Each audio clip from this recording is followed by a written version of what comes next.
Cuando yo tenía como 9, 10 años, más o menos puede haber sido antes. Pero es como esa edad en la que realmente no recuerdas, no es tan importante la edad que tienes para ti en ese momento, sino como todo se funde en estas memorias de niña. Como ni siquiera calculas bien las distancias o el tiempo, y un día estás jugando con tu primo y otro día estás en tu casa y ni siquiera tienes como la concepción de que tu primo vive en otra ciudad completamente distinta, porque tú no recorres esas distancias. Así de niña estaba cuando mi hermana, tú la conoces, tú sabes cómo es, la mandaban a que me fuera a acostar a la cama. Y yo era una niña muy inquieta, entonces me cantaba una canción para dormir. Y la canción que esta desgraciada me cantaba era 1, 2, Freddy ya viene. 3, 4, cierra la puerta. 5, 6, agarra un crucifijo. 7 y 8, no te duermas. 9 y 10, nunca dormirás. Y yo como, oh, esa canción me genera sensaciones muy extrañas que yo no podía como entender ni procesar en el momento. Y la Javi, por supuesto, tan linda que es, me dice, esa es la canción de Freddy.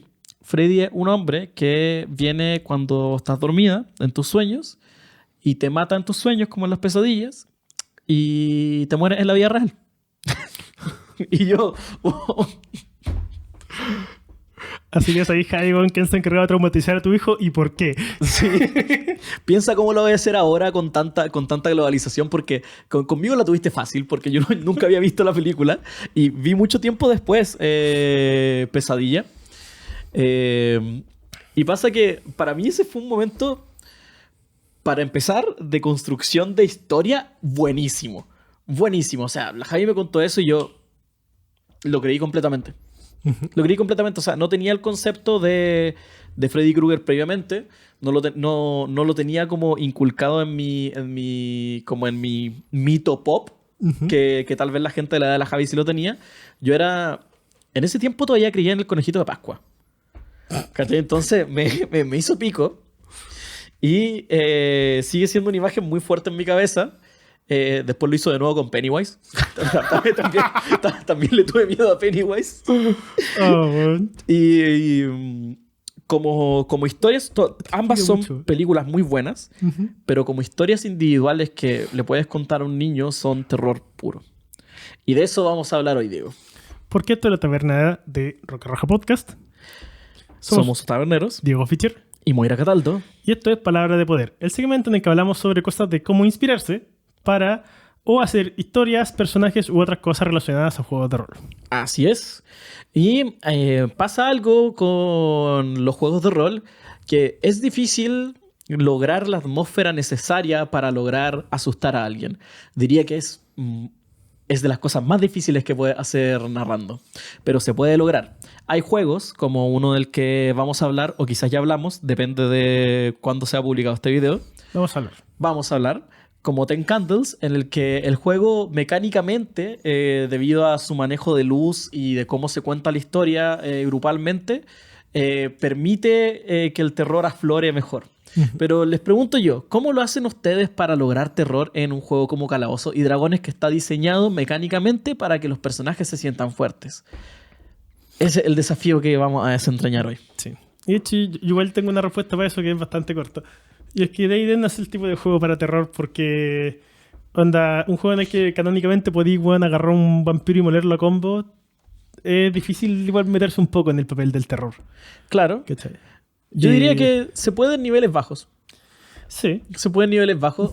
O siendo bien... O sea, depende harto de la party, porque con una party que es bastante igual laxa con el sistema y que es capaz de ponerse en el papel. Sí, o sea, yo creo que si se habla previamente como esto va a ser una partida de terror, es más fácil lograrlo porque uno dice, ok, listo. Voy con mi mejor roleplay al juego de que estoy metido en el papel del personaje, no me voy a poner a discutir que mi Magic Missile debiese hacer más daño, yo voy nomás. Sí, igual es importante poner de su parte. Sí. Igual ahí tengo una anécdota de una ocasión en la que creo que estuve cerca de lograrlo, si es que no lo logré sin haberlo logrado previamente con la party. O creo que lo logré, creo que fue una partida en octubre. Pero independiente de eso.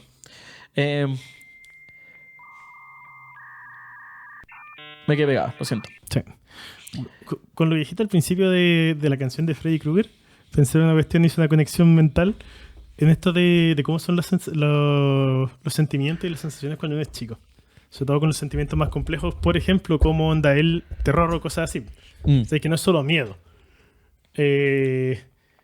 Porque onda, yo me acuerdo una vez que estaba hablando así como cantando una cuestión y yo iba cuando uno entra a primero básico, tiene 7 años, yo tenía 6 años. Y me recuerdo haber sentido angustia. Y yo no tenía qué me pasaba, pero me acuerdo que me sentía muy mal. Y claro, y me acuerdo que cada vez que me acordaba de eso me sentía súper mal y no sé qué, y de repente como que esa conexión fue como, oh, bueno, en ese momento sentía angustia. Claro. Y me acuerdo en algún momento haberlo dicho a alguien y dice, pero ¿cómo voy a sentir angustia si eres muy chico? Los niños sienten. Hace mucho tiempo antes. Claro, ahora lo hablé con estas mismas personas, también adultos, hace poco, y me dice, y fue como, oye, qué brillo, así como tan chico que ya sentía angustia, así como que por suerte cambiaron como esa visión. Porque claro, uno cuando es niño siente las mismas cosas que cuando adulto. Claro, solo que no las podemos reconocer bien porque falta experiencias de vida y vocabulario como para poder ponerlo dentro de, no sé, un esquema de qué son las sensaciones. Como al principio me siento bien y me siento mal. y vais para allá, ¿cachai? Y después vais poniendo etiquetas más complejas en ese esquema. Como una vez que yo estaba hablando me dijeron como, oye, digo, ¿te frustras mucho? Y dije, no, yo nunca me frustro. Y como, ¿pero cómo nunca? No, sí, no. O sea, cuando intento hacer algo y no me funciona es como, pucha, bueno, como que me da lata que no me haya funcionado. Y me siento mal, pero igual. Y me dijeron, eso es frustrarse. Y yo, ¿cómo? Bueno, y yo tenía como 28 años.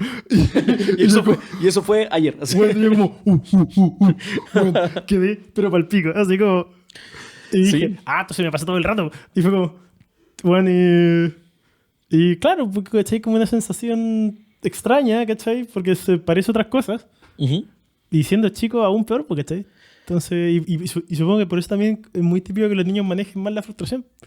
Claro, porque no tienen herramientas todavía. Sí, porque como esta mezcla de pena y decepción y no sé, varias cosas, entonces...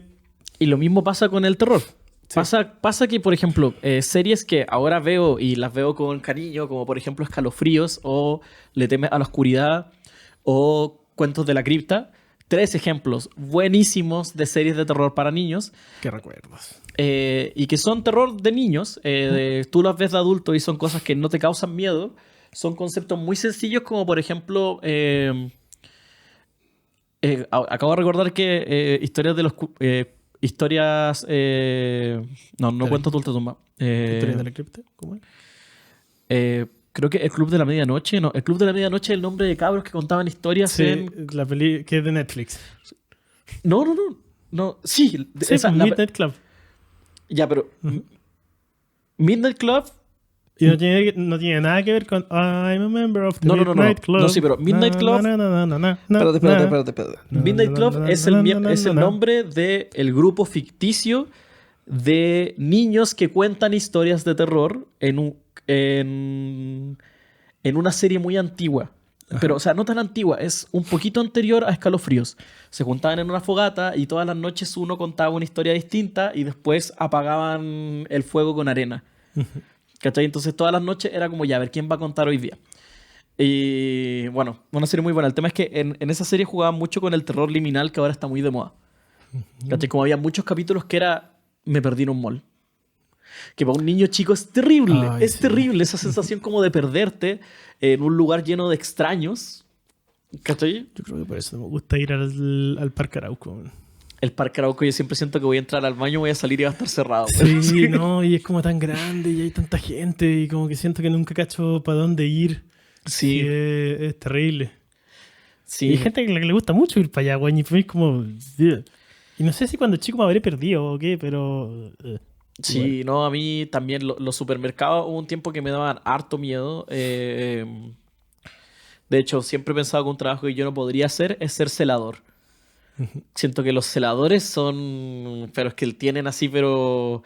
gónadas de hierro o de plomo, porque... Qué brígido estar en un lugar que está hecho para tener a mucha gente vacío. Sí. como los colegios. De hecho, típico en época de alianzas o cuando se hacen ramadas o cosas así en los colegios, que uno tiene la oportunidad de ir al colegio de noche, que te escabulléis con amigos como, y te ibais para las salas. Y ver las salas vacías de noche da mucho miedo porque no está bien. No está bien. Están hechas para estar llenas. Y toda la sala. Sí. De hecho, esto me recuerda un poco a una vez que estábamos en la casa de una amiga mía del colegio, que era parte de nuestro grupo, y era Halloween, o estábamos muy cerca de Halloween, y van y empiezan, ya, Diego, roleamos, y yo, puta, ando sin dado, bueno, y dije, ya, pero bueno, filo. Y les conté una historia, y estaban todos en un búnker, como un búnker como post-apocalipsis nuclear. Tengo esto en la memoria. Y uno de los jugadores tenía una cuestión envuelta, una cuestión muy larga envuelta en tela. Oh. Sí. Que eso es una cuestión que hay uno recuerda que para este tipo de cosas necesita tener los jugadores correctos. Qué raro. Porque lo peor es que podría haber salido muy bien, porque en un momento llega y entra en una cuestión y todo indicaba que iba a quedar la cagada.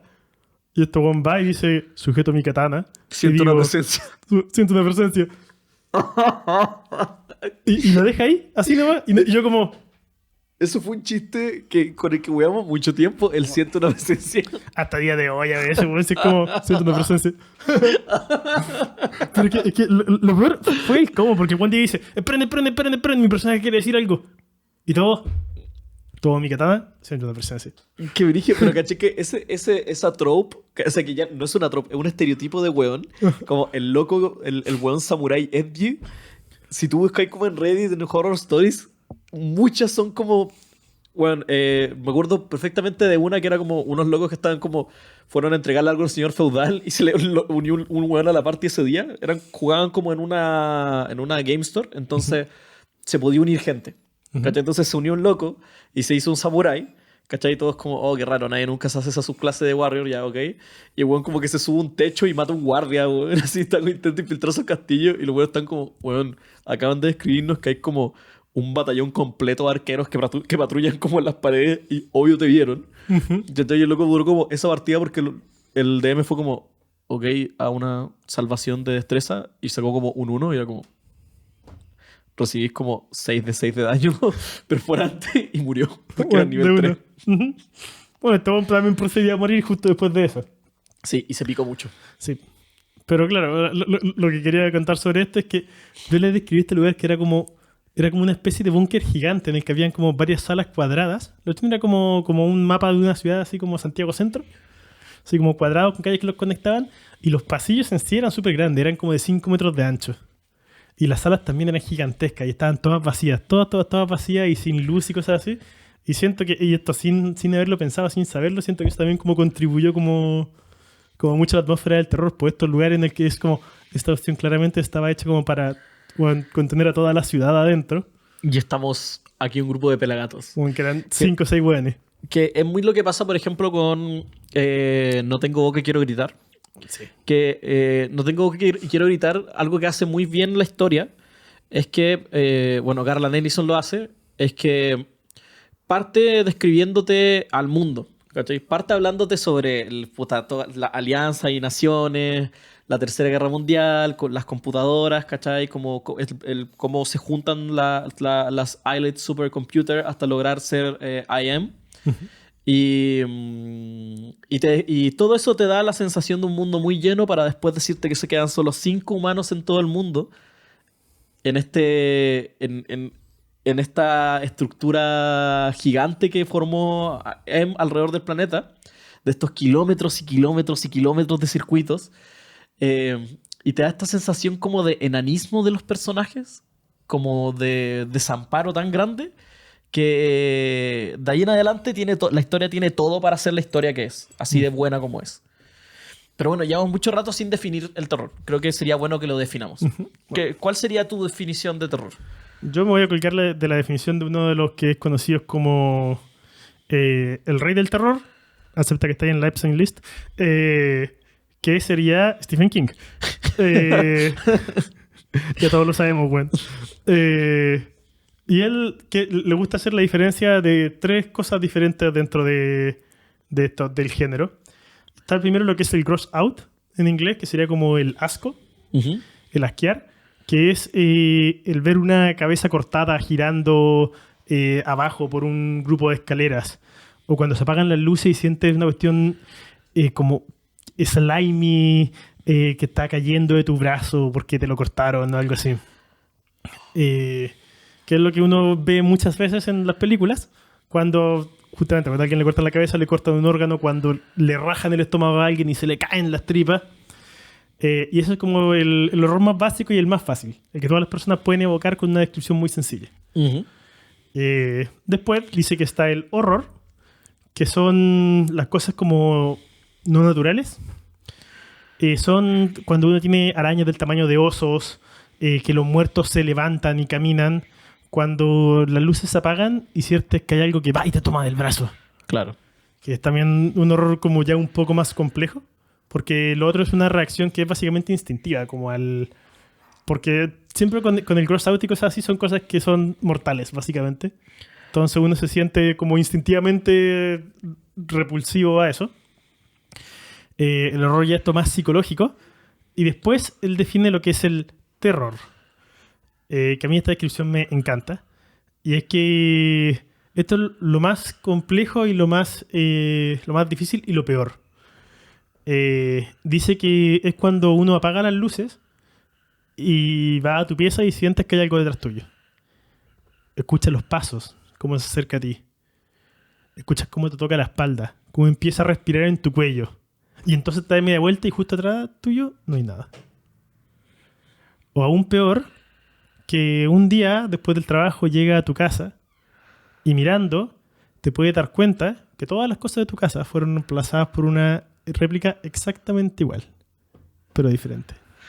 Que es muy similar a lo que pasa a lo que pasó con los asesinatos de la familia Manson, que movían un poco los muebles para generar como este daño psicológico antes de matar a la gente. Horrible. Pasa con, bueno, esas descripciones del horror de Stephen King son bien conocidas. Yo discrepo harto con él. Y yo creo que tal vez él hoy en día discreparía de sus propias declaraciones porque sus mismos libros son súper complejos y van más allá de eso. De hecho, yo me atrevería a decir que lo que él describe como el asco, lo visceral, es súper difícil de lograr hoy por hoy. Y bueno, de ahí te géneros como el body horror, que el body horror es un género de terror que se ve en películas, cómics y libros, en los que se concentra como en la deformación del cuerpo humano, de la forma humana, que nosotros evidentemente tenemos una idea como media davinchesca de cómo tiene que ser el cuerpo humano y la wea, y pervertir eso o cambiarlo de forma violenta nos genera este asco quizá al principio, pero esta sensación visceral de maldad, de eso está mal. Está mal. Está mal porque es suficientemente humano para que yo lo identifique como humano, pero también no alcanza a hacerlo. Y ahí tenéis todas estas... podría darte una lista enorme de películas, pero se me viene a la mente Splinter, que es esta película de un hongo que infecta a cuerpos y el hongo es como... se representa como astillas que salen de la piel y que es muy asqueroso y muy horrible. Otra película que se me viene a la mente es The Thing, muy famosa, y bueno, cualquier cosa que haga Carpenter. Carpenter es como el maestro del body horror por algo. Entonces siento que tal vez no es lo más básico, pero sí es un aspecto del terror. Y hablando de aspectos del terror, un podcast muy conocido que es The Magnus Archives, hace relativamente poco, 2 años, empezó con su segunda saga, que es el Protocolo Magnus. Y en esta iteración de la serie, una organización que es el OSR, que es básicamente una organización que monitorea los niveles de terror en el mundo para evitar un apocalipsis, define los 4 aspectos del terror, que serían muerte, el miedo a morir y las implicancias de la muerte, desamparo, la sensación de estar en una situación inescapable, independiente de cuál sea la situación. Yo creo que todos hemos sentido ese miedo de desamparo. Por ejemplo, yo creo que la universidad tiene esa capacidad de generar ese desamparo de está terminando el semestre y hay una nota que te pusieron mal porque un profesor se le fue algo y ya cerró el semestre. Y no tenés a quién acudir porque la burocracia es terrible para sacarte esa nota y empieza a sopesar las posibilidades y empieza a sopesar... Me atrasé un año. ¿Qué significa para mí esto económicamente? El desamparo siento que es súper fuerte, como la palabra desamparo es fuerte. Sí. Y efectivamente es terrorífica, sin indicar muerte inmediatamente. Después está la the wrongness o la maldad, no maldad como mal, sino sí, como mal de no está bien. Sí, como mal ser, no sé. Claro, el mal ser, como por ejemplo ver un perro caminando en dos patas. Bueno, había un perro que caminaba en dos patas porque tenía dos patas. Y el dueño le enseñó a... Sí. No, pero por ejemplo, ver que tu perro, el perro que está en tu casa contigo, camina en dos patas.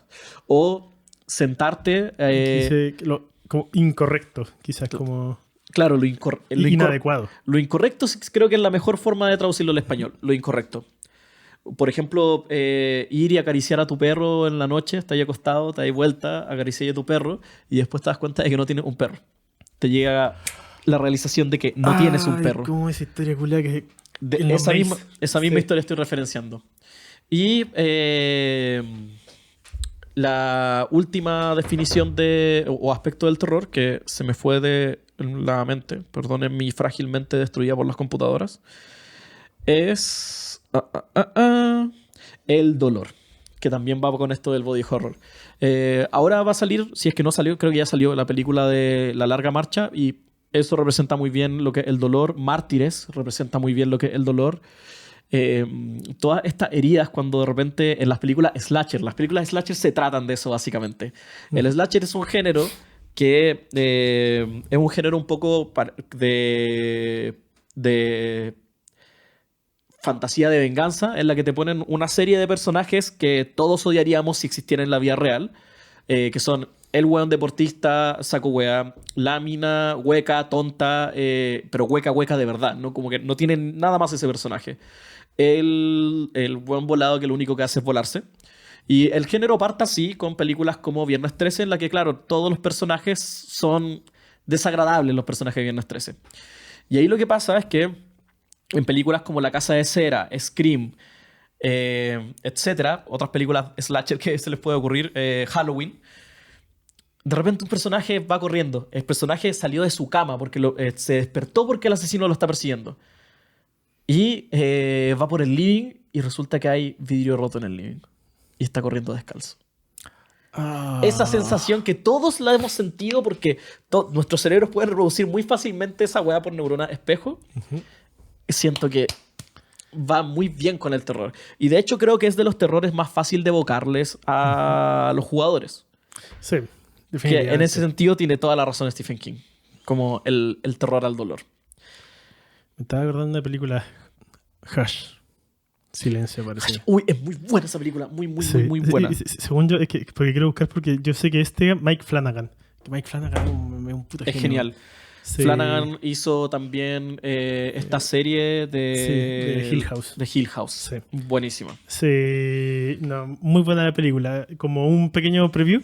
Se trata de una galla que es sorda, que se va a vivir... Bueno, creo que tiene un esposo o algo así. No, es soltera. Es soltera, sí. Ya es escritora. Y se va a vivir como al bosque, una parte en la que está ella sola. Bueno, no para alejarse del ruido de la ciudad porque realmente no le molesta.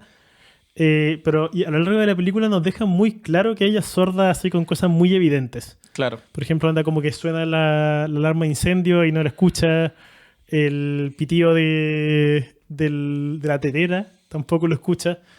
Y llega un gallo, un asesino de estos psicopáticos. Claro. Con una máscara y le golpea la ventana. Y no lo escucha, por supuesto. Esa parte es brígida porque yo al menos lo que entendía era que él la quería asustar con eso. Sí. Y era como que, evidentemente, un asesino psicópata, el loco era sádico, seguramente algo le pasaba internamente al ver a alguien asustado. Pero cuando se cuenta que no la escuchaba fue como un juego para él. Sí. Y fue como, ya, esto va a ser más entretenido. Bueno, es que es muy brígido porque eso tende que ni siquiera puedes verle la cara y se cacha así como en la expresión corporal, así como, ya. Así como, ya. Empieza el juego. Sí, definitivamente.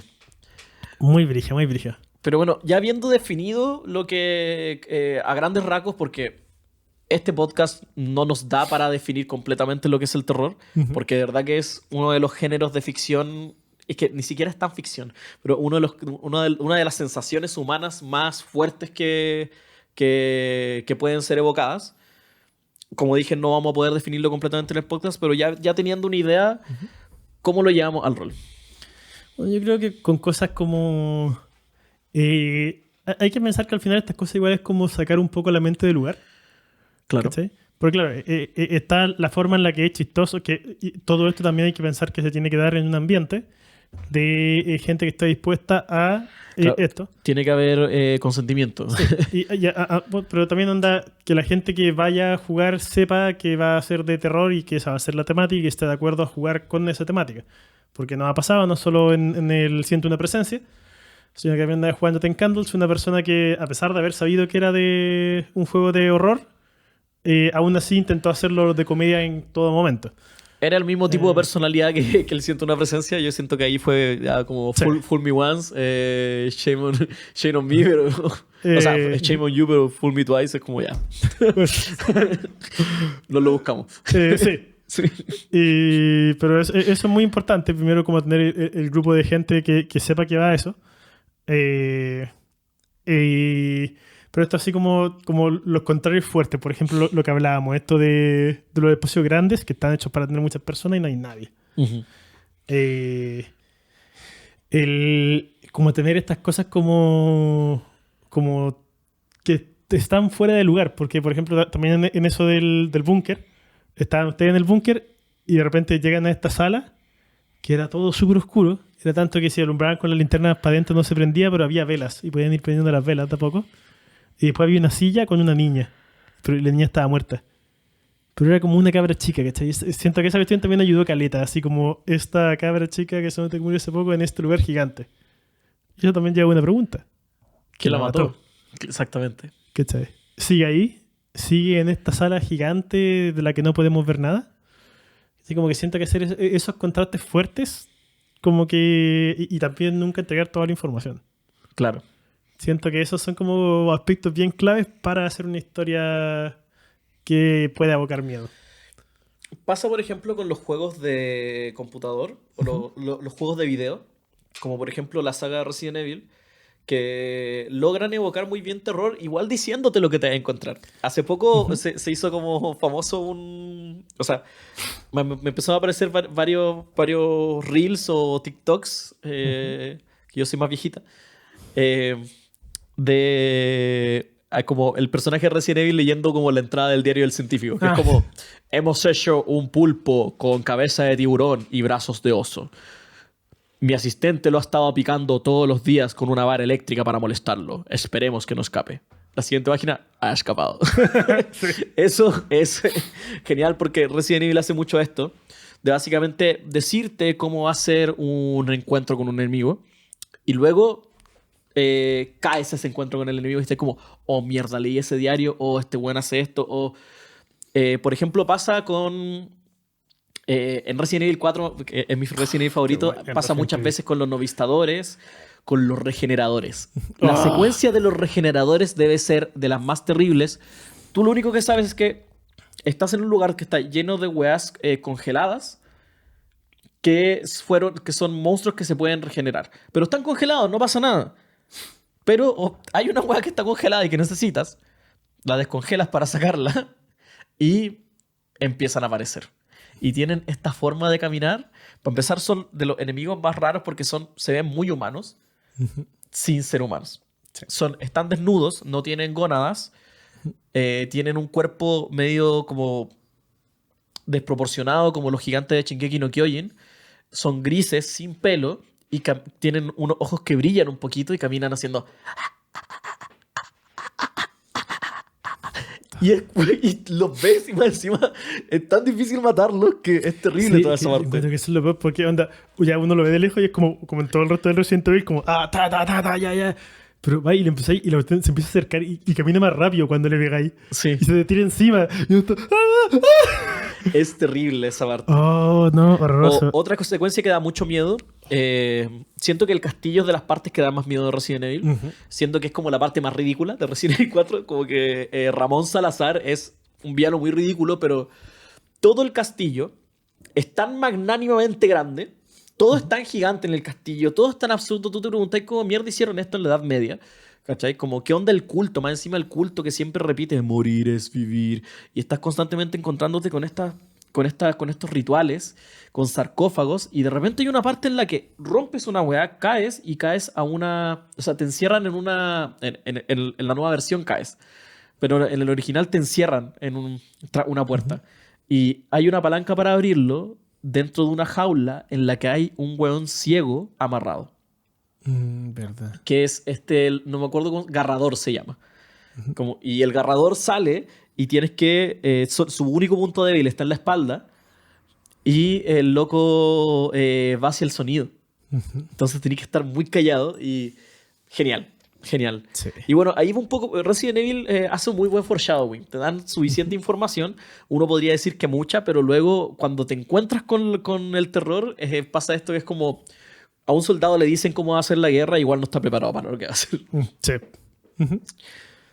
Sí.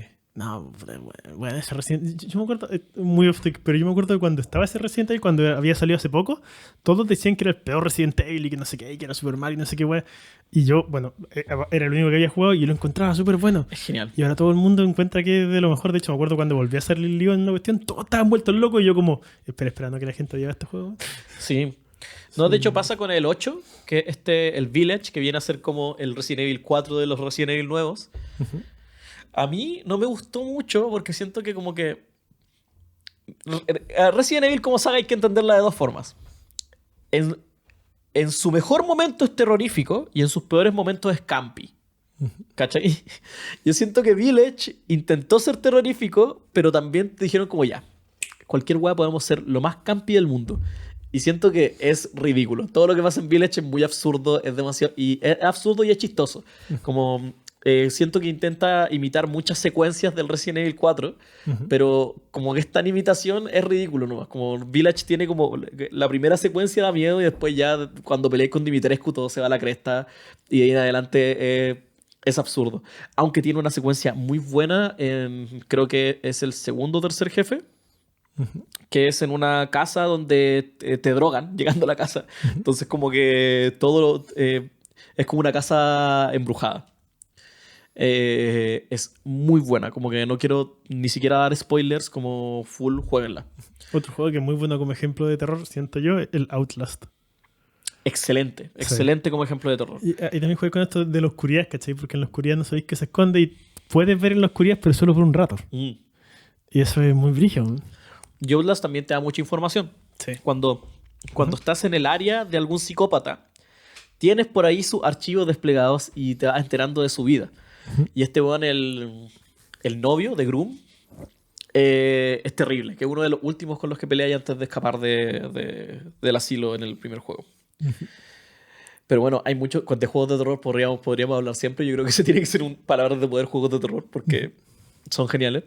Sí. Pero ya hablando de rol, en D&D, no sé si te acuerdas cuando jugamos y les narré a la falsa Hidra. Siento que eso fue muy entretenido.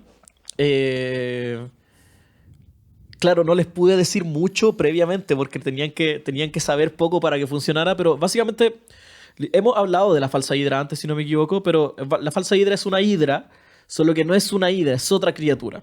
Tiene un poder que es importante, que es que canta. La Hidra canta y mientras canta hay un efecto mágico que hace que todos olviden la existencia de la Hidra y todo lo que está relacionado a ella. Entonces, mientras está cantando, simplemente tú no sabes que está la Hidra. Y de esta forma la Hidra come, y cuando come tiene que dejar de cantar. Entonces come y tú ahí te das cuenta como que falta alguien, y de repente vuelve a cantar y es como... Tengo la sensación de que alguien debiese atendernos en esta taberna. Pero no sé, bueno, como que quizás nos metimos, no está abandonada, pero está caliente la sopa... Y te genera como esta disonancia cognitiva que está como, ya filo, y te tomáis la sopa y te vais. Entonces yo narré esta partida en la que sus personajes, ahí estaba ahí con el Implacable. Erevan el Implacable. Erevan el Implacable, que también era un coleto, ¿no? Sí. Erevan el Implacable y su party van a Icewind Dale. Y en Icewind Dale está desapareciendo gente. El tema es que ustedes iban a pasar por ahí, ¿no? Ujú. Y empieza a pasar esto. Yo pongo música, que es la música que está durante toda la partida, y de repente la voy pausando. Y cuando la pauso, les describo que falta algún personaje. Y lo van a buscar, y de repente vuelve la música y ya olvidaron al personaje. Y hice eso muchas veces hasta que en un momento alguien dijo, weón, es la música. Y empezaron a temer cuando paraba la música. En un momento, Erevan le prometió a un niño huérfano que él iba a solucionar todo. Y en un momento hay una batalla en una iglesia. Y cuando termina la batalla, le pongo pausa a la música. Y Erevan sale corriendo y busca al niño por las calles y no lo encuentra. Y siento que ahí se logró muy bien Siento que es una partida donde logramos tener terror. Sí. Fue una partida de terror en D&D. Sí, una partida muy desconcertante, siento yo. Sí. Es muy brígida eso. Al final, claro, como ser desconcertante, siento que... Y por eso hablaba también del grupo adecuado y como el setting correcto, por lo de Resident Evil también, porque onda algo muy... que ese horror puede fácilmente convertirse en algo chistoso, ¿cachai? Claro. Depende de los ojos que lo vean, definitivamente. Uh-huh. Entonces sí, pero me acuerdo que esa... y como era así, y nadie entendía nada, ¿cachai? Incluso porque algunos del grupo habían visto sobre el False ID, pero aún así no estaban seguros. Sí, pues es que lo que pasa es que no hay ningún manual en internet ni nadie que dé ese consejo. Eso fue full idea mía. Uh-huh. ¿Cachai? Yo dije, la Hidra canta, entonces, ¿qué pasa si incluyo música? O sea, si hago algo que está en todas las partidas de D&D es tener música de fondo. Y pauso la música cuando la Hidra está atacando. ¿Cachai? Entonces va a generar una disonancia en las cabezas de todos y eventualmente alguien se va a dar cuenta como cuando para la música ataca al monstruo. ¿Cachai? Entonces, por eso lo hice. Sí, creo que eso fue como uno de mis momentos más Big Brain. Porque de hecho la falsa Hidra es súper criticada. Es súper criticada porque como que quiere dar miedo, pero es un monstruo que no da tanto miedo como uno le gustaría. Uh-huh. Claro, el setting influye mucho. Esa es la verdad. Y bueno, las brujas, ¿te acordáis? Las brujas del mar. Las brujas, sí. Eso también fue como un pequeño segmento de horror en Galmor. Los que siguen fielmente el podcast han escuchado ese capítulo, pero fue esta partida al principio, de hecho fue durante el viaje que Krakatoa se los tragó. Y resulta que dentro de Krakatoa es como este mundo mucho más grande y es donde está el aquelarre de las Hermanas del Abismo. Y ahí pasan muchas cosas porque una aquelarre de brujas es algo que da mucho miedo. Y las brujas dan miedo de esta forma campi también. Porque las brujas son como muy Hansel y Gretel, muy como tengo recetas de cómo comer niños. Y está ese libro de recetas que en un momento lo abres como daño psicológico porque la página que abriste te describe cómo triturar tendones para un pie. Horror. Y tú Fear and Hunger también. Fear and Hunger siento que es un juego que da bastante miedo para hacer un juego RPG Maker y para hacer un juego RPG. Como que Fear and Hunger juega muy bien con el concepto con esto de survival horror. De hecho, diría que eso es el factor más importante en un juego de terror, ya sea de rol o de computador. Que el tiempo apremie. Como que cada descanso sea un recurso que te duele gastar. Que tomar chances sea realmente peligroso. Eso hace que cada encuentro se vuelva terrible. Hay un libro, full te lo recomiendo si es que no lo has leído. Quizás ya lo leíste, porque igual es lectura de colegio en algunos colegios. Erebos. ¿Lo has escuchado? No. Oh, bueno. Quizás es muy básico de mí, pero me gustan los libros como de terror adolescente. Y Erebos se trata de un cabro que es como un cabro muy normal de vida de colegio, que un día cacha que un amigo suyo se empieza a poner distante. De hecho, uno podría interpretarlo como una alegoría a las drogas. Como que lo ve menos, se pone distante. Y un día él habla con otro cabro y le pregunta qué onda y le pasan un disco. Y un disco, así como un disco copiado, que dice que tiene escrito con plumón Erebos. Entonces este loco dice como ya, ¿qué onda? Lo instala en el computador de su casa y resulta que es un juego. Es un RPG. Y es un RPG muy bien hecho según lo que describen, muy difícil, muy realista. Entonces pasa que en este juego cuando vas a morir, aparece como el Game Master, que es como un jinete como que está hecho para ser muy cómicamente tenebroso, ¿cachai? Como un jinete en un caballo negro, con armadura, como el Skull Knight de Berserker. Y él dice, ok, te voy a dar una opción. ¿Cachai? Y ofrece como ítems dentro del juego, como pociones de vida y cosas así, para no perder a tu personaje, a cambio de que hagas tareas en el mundo real. ¿Ya? Y las tareas son como... Hay un paquete que está en un basurero cerca de tu casa, tómalo y llévalo a un basurero que queda como a 5 cuadras de tu casa. ¿Cachai? Y el niño lo hace y ya, pa, tiene su poción de vida y puede seguir, ya, bacán, juega, juega. Y eventualmente, como el juego es tan difícil, le pasa de nuevo. Entonces le siguen dando tareas y cada vez son tareas más complejas hasta que en un momento el juego derechamente le dice, porque hay un amigo suyo, que su grupito era de 3 amigos y el tercer amigo que quedó solo le dice, weón, ¿qué te está pasando? ¿Qué te está pasando, weón? Ya no venía a clase, weón, como no estoy yendo a las prácticas, weón, le estaba inventando la excusa al profe de educación física, weón, porque te va a sacar del equipo de básquetbol, weón, ¿hasta cuándo? ¿Hasta cuándo, weón? Ya ni siquiera andáis en bici, ¿qué te pasa? ¿Cachai? Y llega un momento en que el juego le dice...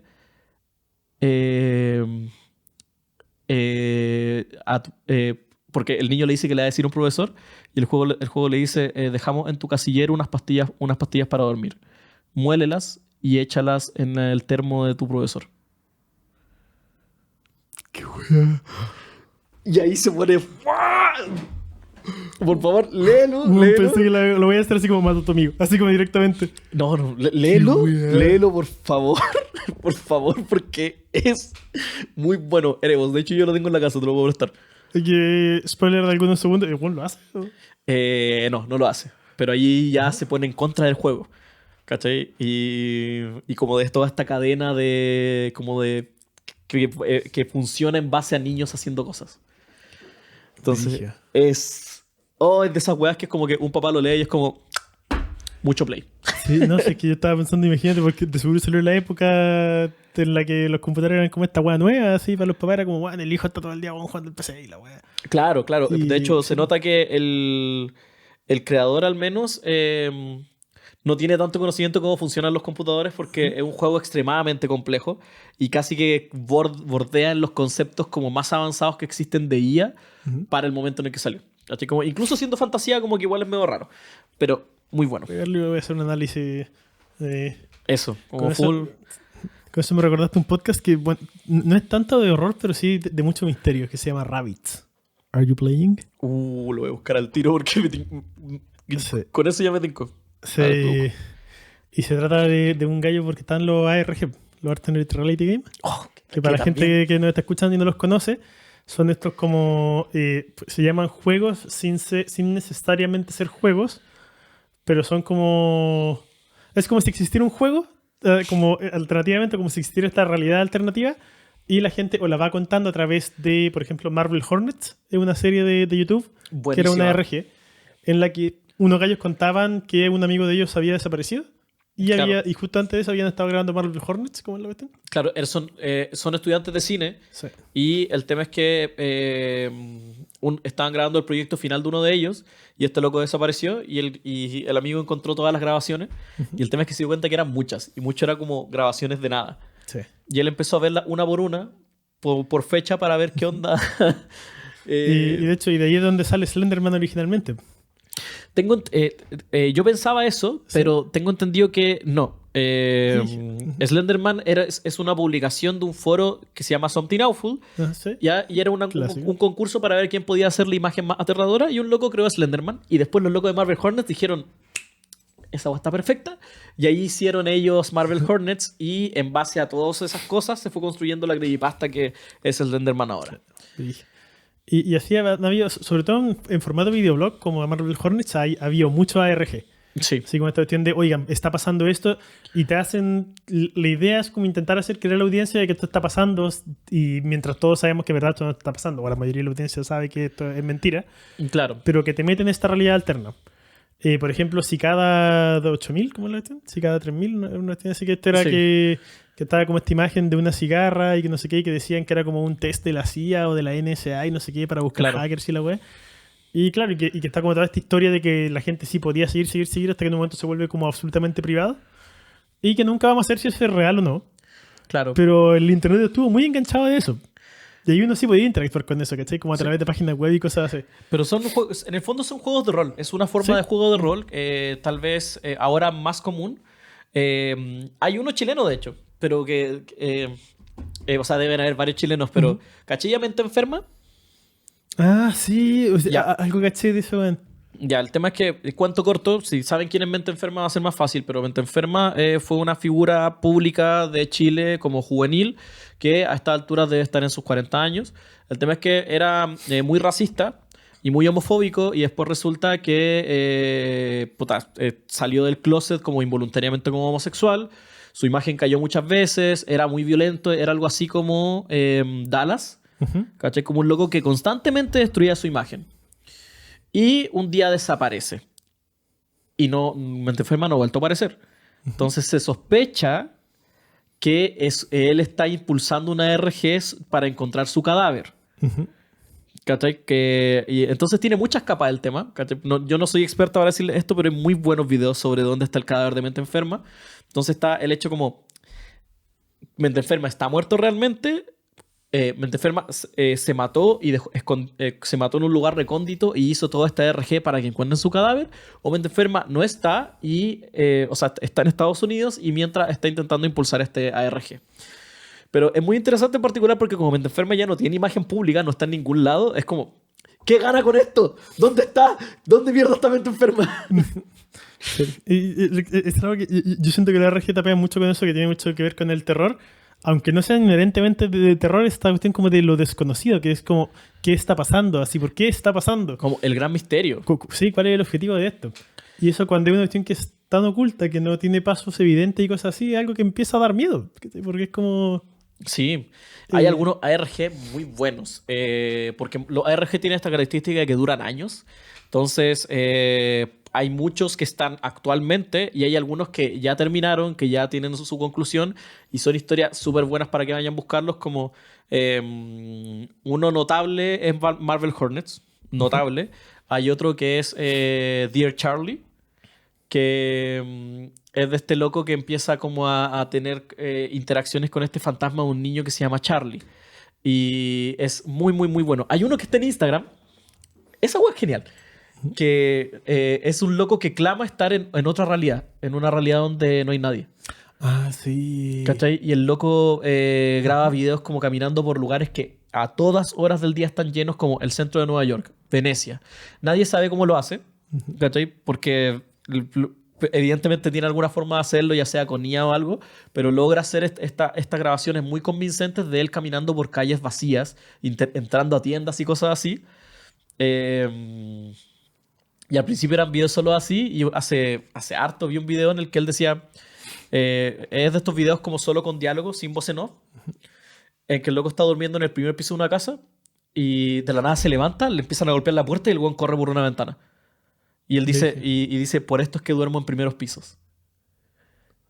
Entonces te entra la siguiente interrogante. Este bueno está en otro mundo en el donde no hay nadie, pero hay más gente. O sea, ¿es gente o son cosas? ¿Qué pasó en esa dimensión? Y estoy como, ¡ah! Muy bueno. No me sé el nombre de SRG. Todas estas cosas me lo muestra... Probablemente va a aparecer aquí porque Sí. lo vamos a buscar. Le tenemos que preguntar al Twiggy. Mi pololo pasa mucho tiempo en Instagram y él cacha todas estas cosas, pero por favor búsquenlo. Los RG son una muy buena forma de terror contemporáneo. Qué origen. Sí, Y son un juego de eso rol, me ¿no? recuerda a la historia de terror más corta del mundo.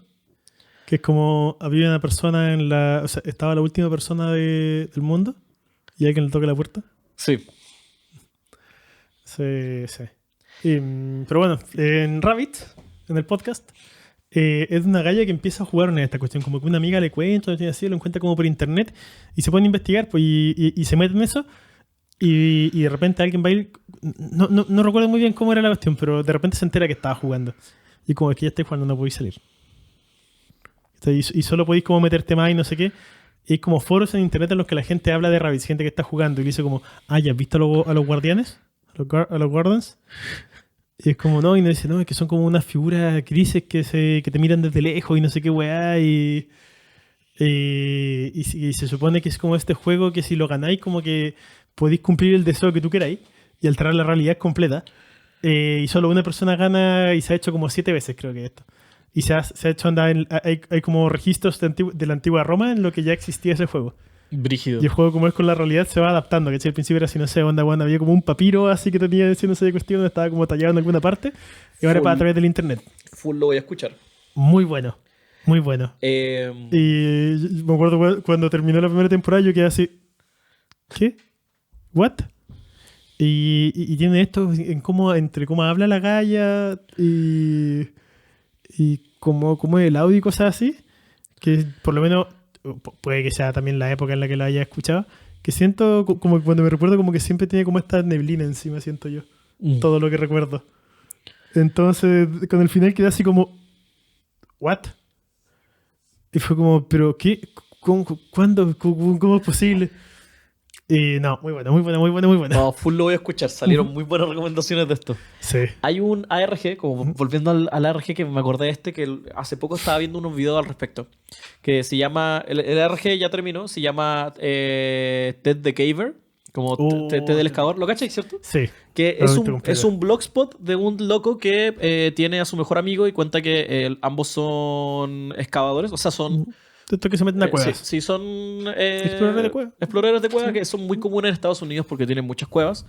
Que acá probablemente también tenemos muchas cuevas, pero nosotros somos más inteligentes porque acá, weón, tiembla un poco y cagaste. Y es que da mucho miedo, como meterte en lugares tan cerrados y que pueden caer, no sé, los 33 mineros, cosas así. El teniente hace poco, ¿cachai? Como, bueno, son por algo uno de los grandes terrores de Magnus Archives de Choke. Sí, una compañera de la pega se tuvo que meter a una faena en la mina, weón. Y cuando nos enteramos todos quedamos así. Mi papá me contaba que cuando él partió como pensionista de riesgo, la weá era súper distinta, po. Y me contaba que había muchas veces en las que él lo mandaban a faena y él rezaba para volver. Rezaba para volver de la faena. Bueno, sí, terrible. Según yo, trabajar en faena minera es una weá que vuelve weón religioso cualquiera. Sí. Una weá enferma. Pero bueno, antes de pasar al siguiente tema de terror que quiero tocar, spoiler, terror cósmico, pero Ted the Caver es este blogspot de este loco que explora cuevas y tiene a su mejor amigo, es como Diego y yo. Si Diego y yo fuéramos y excaváramos siempre, ¿cachai? Y es algo que hacemos desde que somos chicos, y un día yo me lesiono, entonces como que mi movilidad se reduce y resulta que planeamos ir a una cueva. Y que sea como un proyecto entre los dos y ir haciendo la cueva más fácil de entrar para mí. Y llevamos herramientas y estamos meses abriendo un hoyo y bajamos y todo. Y un día llevamos a un tercer amigo, suponte tú, Félix. Y Félix se nos pierde dentro de la cueva y después vuelve extraño y no quiere volver a la cueva. Y ahí quedamos como, ¿qué está pasando acá? Ted the Caver es muy bueno, vayan a leerlo, es un blogspot. Es donde después entran una guagua con un taladro y están días trabajando haciendo unos hoyos culiados. Sí, muy buena. Full leerlo, ese es un muy buen ARG. También hay gente que lo ha leído. Sí. De hecho, así fue como lo consumí yo, mientras hacía otras cosas, tenerlo de fondo. Sí, yo también. Ahí te voy a mandar un canal muy bueno que sigo, que es un loco que lee historias de terror y últimamente ha estado leyendo creepypasta porque el loco dijo, ya se me acabaron los libros para leerle. Entonces quiero leerles creepypasta y que la analicemos como si fueran libros de terror y vemos como qué es lo bueno que tiene y qué es lo malo que tiene. Las creepypastas también son una muy buena forma de terror. Sí. Pero bueno, el terror cósmico siento que también se puede traer... Bueno, derechamente está Arkham Horror. Ya hay un juego de terror completo en base a ese tipo de terror. Así que, ¿cómo no hablar de eso? El terror cósmico, que en los últimos años se ha hablado mucho, se ha bastardizado un poco, pero en resumidas cuentas es este terror como a lo incomprensible, a lo que no debiésemos comprender y con lo que terminamos interactuando en estas historias de terror. Como por ejemplo, a mí se me ocurre en las montañas de la locura, que es este libro sobre una expedición a la Antártica, que están explorando la Antártica y encuentran una cordillera muy gigante a la chucha, y deciden explorar hacia allá, y allá encuentran un fósil de una criatura que no tiene ningún sentido. Entonces deciden alargar más la expedición, sus perros se vuelven locos y allá encuentran una ciudad más allá de la Antártica. Y es grueso, es un libro de Lovecraft, así que tiene muchas palabras largas y big brain, pero es un libro que da... que si te logras poner en los zapatos de alguien que está en una expedición en la Antártica, no es muy difícil entender por qué da tanto miedo. Como ya estás explorando algo totalmente desconocido, o sea, casi totalmente desconocido para nosotros. No hemos ido tan profundo en la Antártica. Hay cientos de expediciones fallidas en la Antártica. Hemos entrado harto, pero Sí. es que la Antártica es un lugar que es demasiado peligroso. Eso es. Para un lugar que es o sea, primero que nada, el hielo y la nieve es más peligroso de lo que parece, pero un lugar que es solo nieve y hielo es más peligroso que la mierda. Aún así, Sí. sí, ese es el problema. Entonces imagínate explorar ahí y encontrar algo para lo que no estás... O sea, te puedes preparar para osos polares, ¿cachai? Puedes andar con rifles gigantes, ¿cachai? Puedes tomar cualquier precaución que queráis. Igual da miedo. Pero imagínate estar en un lugar tan solitario como la Antártica y encontrarte con algo como un fósil de alien o una civilización entera. Me cago, debe ser como... Es como estar en un desierto, ¿cachai? En el 1890 y caerte por un hoyo como en un pozo de arena y terminar adentro de una cripta. Me da miedo. Weón, me cago. Yo, weón, rezo a todos los dioses, como no. Qué brillo. Sí. Hay un tema, aprovechando que hablaste de Lovecraft, del tema de cuando se hacen imágenes de cosas así como de horror cósmico, que, por ejemplo, Cthulhu antes era una nación que sí evocaba mucho miedo. Pero ahora se han hecho tantas opciones así como Cthulhu tierno, que no sé qué. Y esas son cosas que son muy bien intencionadas y es de gente que de verdad quizás como que le gusta el tema y todo, pero es algo que va pervirtiendo tanto estas imágenes al punto de que se pierde el sentido y el miedo que evocaban. Sí, o sea, el terror cósmico funciona mejor cuando está fresquito. Sí. ¿Cachai? Sí. Mientras más manos lo tocan, se va echando a perder y no está mal, o sea, es para consumirlo. Y igual si uno tiene como suficiente altura de mira, siento que puedes como tomar una historia antigua y disfrutarla igual. Sí. Por ejemplo, la otra vez me acuerdo que, ¿cachai la lotería? Es un cuento corto de un... Me he contado, pero no... Ya, Dale, que, no, sí. bueno, es un cuento corto sobre... No, ya sé de dónde lo escuché, en Jacob Geller, creo que, o Super Age Patchwolf. de más que alguno de ellos Sí, hablo. Super Age Patchwolf. Porque Sí. él tiene un video sobre los miedos. De hecho, voy a poner Sí. aquí el... Sí, Sí, por favor, sobre- vean Super Ape Wolf para lo que sea. Sí. Cualquier cosa que él saque es genial. Su video de Riverdale, Porque ella habla Chef Kiss. del miedo a ser observado, creo que era esa cuestión. sí. Sí. Pero pasa en la lotería, que es esta sociedad norteamericana media distópica, en la que te describen que es todo muy idílico, pueblos chiquititos, gente que se conoce. El típico sueño americano, como no, acá la gente antes se saludaba.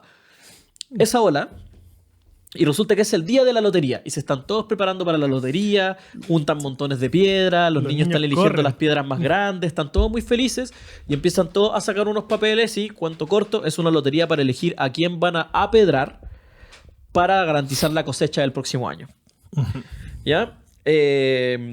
Pasa que la lotería es muy antiguo. Es un cuento muy viejo. ¿Cachai? Y al ser un cuento tan viejo, cuando salió, horrorizó a la gente.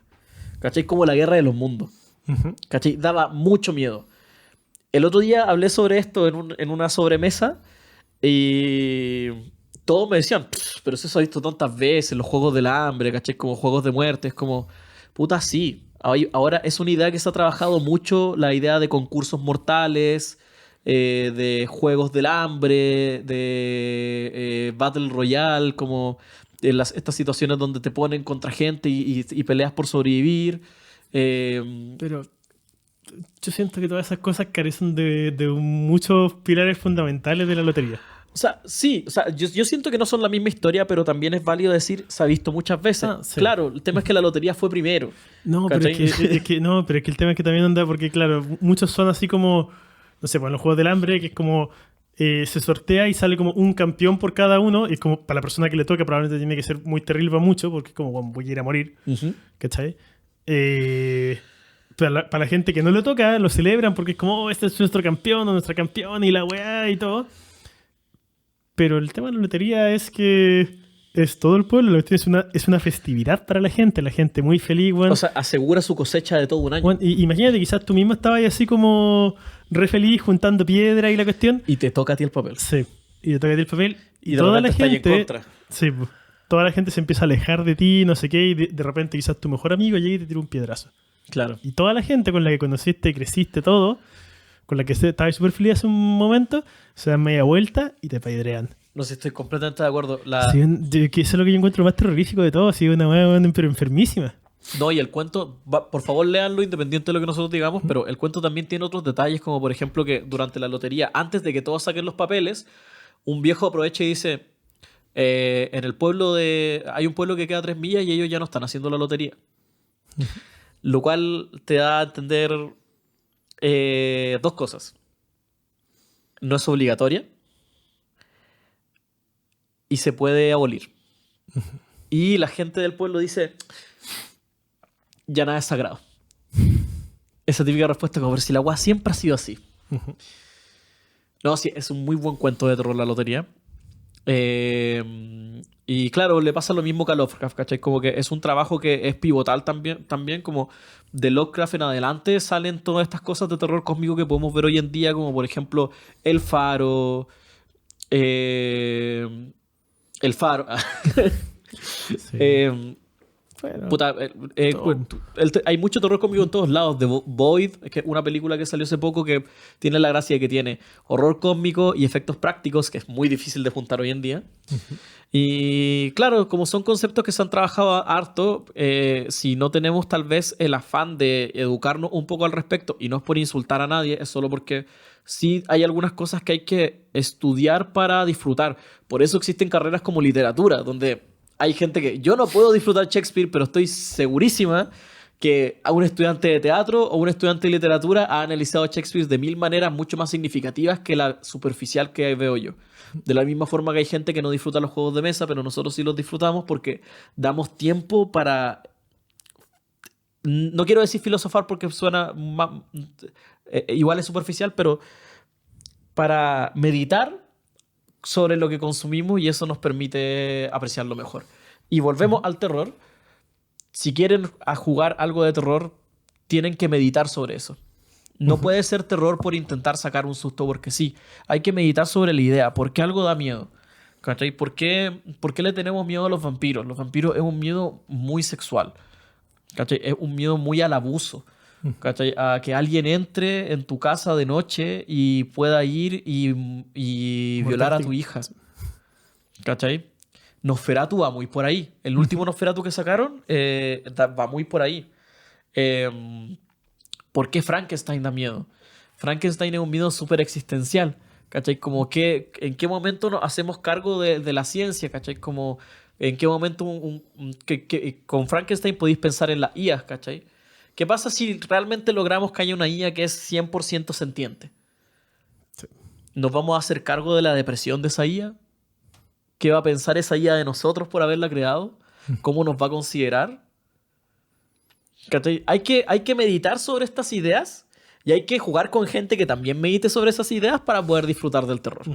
Si no, solo va a ser terror visceral. Sí. O sea, al final también para disfrutar el terror hay que igual como ejercitar la empatía, siento yo. Todo el rato. Porque es como, claro, uno puede como toda la lotería, pero si te pone en lugar de un personaje que esté en eso, es una guay, pero... Terrible. Sí. Sí. Muy terrible. Sí. Antes de terminar, por lo menos me gustaría hablar sobre lo que te estaba contando al principio, que es una cuestión que cuando te la conté tú te reíste porque parece talla, que es la historia de Tito Lastarria.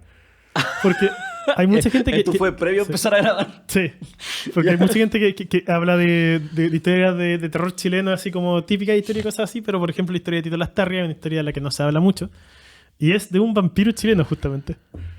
Y Tito Lastarria era un comerciante que tenía mucha plata, y el barrio Lastarria se llama así porque, si no me equivoco, esas eran sus tierras antes, o tenía varias cosas ahí, pero se llama así en honor a él, o a su familia por lo menos. Y era un gallo que como que sacó mucha plata de la nada. Entonces la típica así como hizo un Pacto trato con con el el diablo Y aquí básicamente hizo el pacto de convertirse en vampiro a cambio de tener su riqueza. La cosa es que cuando Tito Lasterria se muere, no se sabe por qué, pues hay teorías, pero pasa con su ataúd encadenado. El ataúd encadenado y con candado. Y se cree que es por una de dos cosas. O ya sea que porque se murió, así como, o sea, porque alguien lo mató, ¿cachai? Y como era un vampiro tenía miedo de que volviera en la noche y lo fuera a matar a ellos. O porque aún estaba como vivo como vampiro y lo estaban enterrando vivo, como en venganza por cómo él había sido, porque parece que era un muy penca. Y se dice que él antes de irse juró vengarse, que iba algún día a librarse y se iba a vengar de todas las personas que le hicieron mal. La weá es que por eso, como era un gallo como tan maldito, cuando se murió se pusieron 4 cruces alrededor de su ataúd. En su Por si mausoleo. salía que se encuentre con las cruces. Sí, pero lo que dice, que esto es muy importante para la historia de terror, de hecho, una profecía, muy típico como para hacer el setting, que se dice que cuando se caigan las 4 cruces, Tito Lasterria va a volver y va a cobrar su venganza que juró hace tantos años. Y de momento, con los terremotos que ha habido, No te creo. bueno, con los terremotos se habían caído 2, con el terremoto del 2010 se cayó la tercera cruz. Voy mañana mismo a botar la otra. Y solo queda una cruz. Y ahí está el misterio de qué pasará cuando se caiga la cuarta cruz. Oh, Muy buena la historia, muy buena. Hay un documental, de hecho, creo que es del TVN, una wea así. bueno. Igual TVN pasa que, o sea, pequeña crítica al canal, de repente sus documentales no son tan buenos. Como que son o sea, porque son reportajes, pero Sí. no son tan buenos. Pero- Podrían ponerle más amor. Pueden buscar en YouTube pequeña sobre crítica Tito amorosa. Lasterria. No, me parece muy buena la historia porque empieza como talla, hay que cambiar el nombre, Tito Lasterria, weón. Es genial, sí, Sí. pero es que Tito, ¿qué achica no, Tito? no sé si es un diminutivo, pero Tito es un nombre romano, en sí significa el 10º. Ah, Titus. Titus. Sí. Sí, hay un emperador que es como Tito el no sé qué wea. Ujú. Yo Tito tenía el un 10º. profe en el colegio que se llamaba Tito. Y una vez nos Brígido. retaron dijo, ay, que está bien que traigan a su profe con cariño y por su nombre, pero no pueden ponerle Tito al profe. Y nosotros como, el profe se llama Tito. Y el profe, que era un profesor de educación física que estaba reemplazando, ¿qué? Sí, pero sí. Tito Lasterria. Tito las Tarrias. Y bueno, yo creo que de este tópico podríamos hablar caleta. Y esperamos que lo hagan en la caja de comentarios de donde sea que lo estén escuchando. Sí, si tienen experiencias con partidas de rol que hayan sido muy terroríficas, estaría bueno que lo coloquen en la caja de comentarios y vayamos votando, o sea, dándoles likes, porque obviamente el comentario con más likes termina arriba y así después nosotros los leemos y tal vez podríamos contarlo en algún capítulo más adelante. Sí, me parece. O pueden ir al Discord, unirse a nuestro Discord y contarlo ahí. Y contarlo por ahí estaría genial. A mí me gusta. Yo particularmente soy fanática de las películas de terror. Como la gente que me conoce personalmente sabe que me encantan las películas slasher. Le encuentro hasta la película más mala de terror. Le encuentro algo positivo porque es un género con el que crecí, como conté al principio del capítulo. Mi hermana me educó en disfrutar de estas películas. ¿Sí? ¿Qué podríamos hacer? ¿Mm? Podríamos hacer, ahora que salga el capítulo, abrir en el Discord una caja de historias de miedo y que la gente pueda, ya sea una historia de rol o una historia que le guste mucho de miedo, publicarla y después podríamos leerla en algún capítulo especial que saquemos. Estaría bacán. Podríamos sentarnos así como al lado de una chimenea. Ujú. Conseguimos de estas chimeneas como portátiles, que es como una hueá que hace como... y la ponemos ahí, nos ponemos batas, pipas y estos sombreros como de eruditos, estos que son como una hueá así con una hueá. Y leemos. Y si no, bueno, tendremos que hacer lo mismo, pero sentados, Donde siempre. sí. O quizá ahí en sus sillones de ahí. Pero bueno, esperemos que nos cuenten más de las historias de terror que tengan, que hayan disfrutado este capítulo, porque al menos nosotros disfrutamos mucho sentarnos acá, aunque de repente no tengamos la información más verosímil, aunque de repente estemos congestionados, aunque de repente estemos tomados. Disfruto mucho hacer este podcast contigo, Diego, y este capítulo en particular me ha gustado bastante. Igual Sí. que el último Palabras de Poder sobre comida. Oh, qué buen palabra de poder, bueno, por la mierda. Bueno, buenos temas hemos sacado. Buenos temas. Y ya vamos superando ahí los 260 y tantos. Ojalá 270, acuérdense que este capítulo lo dudo, pero hartos, somos hartos. Yo la otra vez estaba pensando, ya, igual, son pocos. Porque la gente siempre dice, tenía un podcast, ¿cuántos tenía yo? No, 250 seguidores, 200 tantos. Pero el otro día estaba buscando una cuestión que me había mandado y encontré la imagen de cuando éramos 150 seguidores. Y siento que eran tan pocos y comparado con 250 es tanto y son solo 100 Imagínate que en un momento estáamos felices por tener 4. Sí, sí, yo me acuerdo de así, 15, 40. Y era como nosotros y mi mamá. Sí. Y ahora estamos acá. Estoy impresionante. Impresionante. Sí. Bueno, yo creo que si hacemos algo trendy, como por ejemplo... o no hablamos de Hellraiser, algún día hablaremos de Hellraiser. Pero si hacemos algo trendy como me poní a mí la máscara de Ghostface de Scream y a ti el sombrero de Freddy Krueger y la mano. Quizás para otro On the capítulo, works. y si no, para el próximo año, podrían Sí. dejarnos idea de qué les gustaría que hiciéramos. Sí. No, yo digo en el thumbnail. Como esta weá que así del thumbnail, como Excelente idea. Ghostface y Freddy Krueger. Estamos al otro lado. Me parece. Así que me voy a poner así. Eso. Pero bueno, Y le estoy de thumbnail hecho. esto ha sido Palabras de Poder Tema terror. Somos sus taberneros. Diego Fischer. y Moira Cataldo. Los esperamos la próxima vez que algo les dé miedo. Como Freddy Krueger. Tut, tut, tut, tut, tut. ¿Cómo era la canción? Turu, turu, tut, No, tut. la de Freddy Krueger. 1, 2, Freddy ya viene. 3, 4, agarra el crucifijo. 5, 6, cierra la puerta. 7 y 8, no te duermas. 9 y 10, nunca dormirás. Si te gustó el capítulo, por favor déjanos un like, comentario y suscríbete. De verdad nos ayudaría muchísimo. La Taberna de Roca Roja es auspiciada por nosotros mismos junto a nuestros patrones en Patreon. Agradecemos cariñosamente a Perla y a Felipe por su contribución al canal. Tú también puedes apoyar a la taberna en patreon.com/la taberna de Roca Roja. O si prefieres hacer una sola donación, puedes aportarnos en coffee.com/la taberna de Roca Roja. Puedes seguirnos en Instagram, TikTok, Facebook, YouTube y Spotify, además de conversar con nosotros en Discord. La Taberna de Roca Roja es una producción de Diego Fischer y Moira Cataldo. Cuenta con licencia Creative Commons de atribución y compartir igual. Para ver una copia de esta licencia, visita el link en la descripción del capítulo.